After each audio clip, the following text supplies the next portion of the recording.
As you all know, Arsenal is currently leading the Premier League title race, but Manchester City is breathing down their neck, waiting for them to make mistakes. Therefore, the upcoming match between them feels like a defining moment for the rest of the season. Even though they have met several times before, this feels like a true master versus apprentice moment between Mikel Arteta and Pep Guardiola.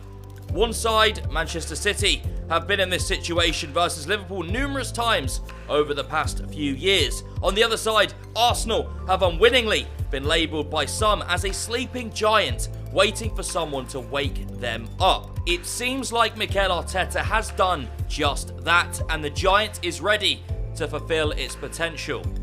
With his trust, the process, vision and control-orientated playing style, Mikel Arteta has implemented a philosophy in the locker room clearly inspired by Guardiola. They also share the same intensity on the sideline and magnetic charisma in interviews. However, there are some differences to Arteta's approach at Arsenal and the direction Guardiola's City have taken over the last couple of seasons. Guardiola's approach to his wingers has shifted over the years, bringing in technical stars like Phil Foden, Riyad Mahrez and Jack Grealish to bring precision and extra passes rather than just dribbling. And although it has led to back-to-back Premier League titles, it doesn't have the same thrill as Sterling or Sané's two motorbikes dynamic. A dynamic that Arteta played a huge part in, as Pep credited Arteta for his one-to-one work with Sterling. This dynamic also played a huge role in the amazing football they played during those 2 to 3 seasons, which in my eyes has deteriorated slightly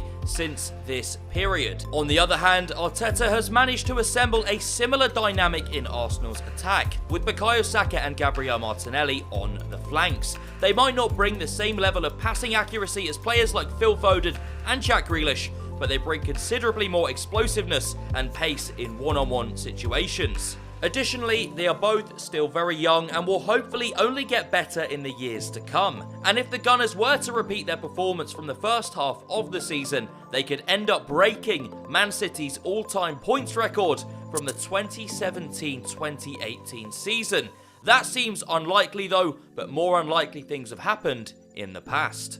Furthermore, it is not obvious that one attacking approach is better than the other, as Man City have done fairly well after the departures of both Sané and Sterling, with both Riyad Mahrez and Phil Foden stepping up in their absence. And going into Wednesday's game, Man City are still very slight odd favourites, but I can't remember the last time they met and the odds were so close. This is surely proof of how far Arsenal have come since Arteta's arrival at the club. That being said, Arsenal have struggled against Man City over the last year though, and 6 games have passed since Arsenal managed to last beat City. That was in the FA Cup semi-final when Arsenal beat City 2-0 and went on to win the final against Chelsea.